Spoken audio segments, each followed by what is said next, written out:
में WhatsApp university में कोई मैसेज आ जाएगा, ये सारी बातें गलत है। सब कुछ ठीक है, सब चंगा है, सब चंगासी। इस व्हाट्सएप यूनिवर्सिटी ने अपने एक छात्र को फेल कर दिया। इस यूनिवर्सिटी पर भरोसा करने के कारण ही रामदेव को अपना बयान वापस लेना पड़ा, माफी मांगनी पड़ी। जबकि एक दिन पहले कहा था कि उन्होंने ऐसा कोई बयान नहीं दिया। क्या रामदेव वाकई व्हाट्सएप फॉरवर्ड के आधार पर बयान दे रहे थे? मैंने उस समय भी बोला था, अभी भी बोल रहा हूँ। मैं एक व्हाट्सएप मैसेज पढ़ रहा था, ये मेरा बयान नहीं था। हम नहीं जानते कि मैसेज किसका था जिसका पढ़ रहे थे। कहीं आईटी सेल का तो नहीं था। एलोपैथी एक ऐसी स्टूपिड और दिवालिया साइंस है। 9 मई को ऋषिकेश एम्स की इमारत में रामदेव प्रेस कॉन्फ्रेंस कर रहे थे। वहां पर एक मैसेज पढ़ते हैं और बताते हैं कि व्हाट्सएप फॉरवर्ड, जिसमें लिखा है कि एलोपैथी स्टूपिड और दिवालिया साइंस है।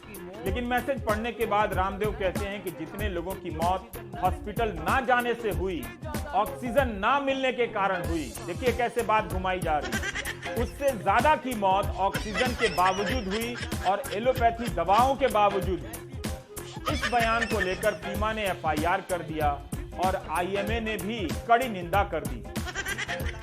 कौन कर रहा है? वो एक आदमी कर रहा है जिसने क्या पढ़ाई किया है, उसका क्या एजुकेशनल एलोपैथी के बारे में जानकारी है, भगवान जाने। तो ये आईएमए अभी रुकने वाली नहीं है।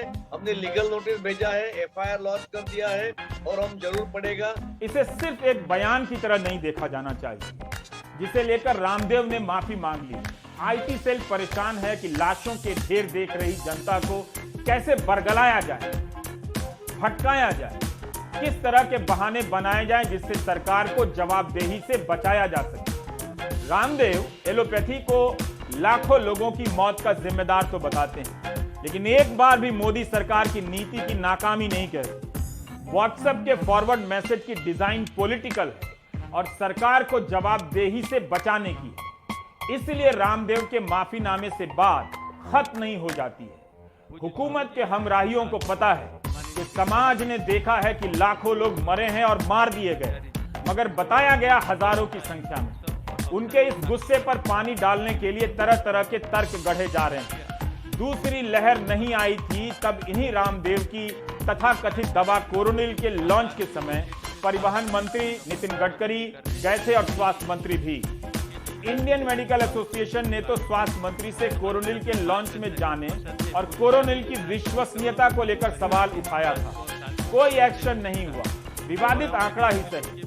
12 दिनों में 50,000 मौतों की आधिकारिक संख्या ने बहुत कुछ बदला है। वरना रामदेव की तथाकथित दवा कोरोनिल का लॉन्च करने वाले डॉक्टर हर्षवर्धन ने रामदेव को पत्र नहीं लिखा होता और रामदेव भी माफी नहीं मांगते। तथाकथित दवा इसलिए कह रहा हूं कि मोदी सरकार के 2 मंत्रियों के लॉन्च करने के बाद भी मोदी सरकार ने इस दवा में भरोसा नहीं जताया है और आईसीएमआर ने अपनी गाइडलाइन में इसका जिक्र तक नहीं किया है। जिस तरह रेमडेसिविर और प्लाज्मा को लेकर बहुत महीनों के बाद आईसीएमआर ने अपनी लाइन बदली कि यह उपयोगी नहीं है, जितने आत्मविश्वास से रामदेव एलोपैथी को स्टूपिड कह देते हैं, शायद उतना आत्मविश्वास आईसीएमआर में है ही नहीं कि कह दे कि कोरोनिल का सेवन ना करें, या यही कह दे कि कोरोनिल का सेवन कीजिए। आईसीएमआर ने ऐसी दवाई की कभी भी जिक्र नहीं किया। अभी आईसीएमआर जब भी बोलती है कि अभी आप स्टेरॉइड यूज करो या एम्फोटेरेसिन भी यूज करो या आइवरमेक्टिन यूज करो या कोई भी आईसीएमआर दवाई का प्रमाणित नाम देती है, लेकिन कोरोनिल के बारे में कुछ नहीं किया। इन्होंने कोरोनिल के बारे में ऐसे बताया कि कोरोनिल ये दवा जो है वो कोरोना को प्रिवेंट करेगा, अच्छी तरह से ट्रीट भी करेगा और उसके आगे जाके कॉम्प्लिकेशंस भी करेगा। तो ये जो तीनों काम करने वाली दवाई एक साथ में जो थी, तो उसको हमको डाउट से उसके बाद में कोई रिसर्च नहीं आया है। उसके ऊपर जो ट्रायल्स होने चाहिए थे वो ट्रायल्स कहीं भी अवेलेबल नहीं है। ऐसा नहीं है कि एलोपैथी पर सवाल नहीं उठाए जा सकते, बिल्कुल उठाए जा सकते, लेकिन उसका एक तरीका तय है। ये जो बोल रहे हैं ये इनका वीडियो ऐसा है कि पहले 2 थप्पड़ मारने का। ये तो आप जो बाल सुब्रमण्यम है, कल ही आपके डेयरी का प्रोडक्ट का मिस्टर बंसल जो है वो कोरोना से एक्सपायर हो गया। अभी चुप बैठे हैं आप चुप बैठिए।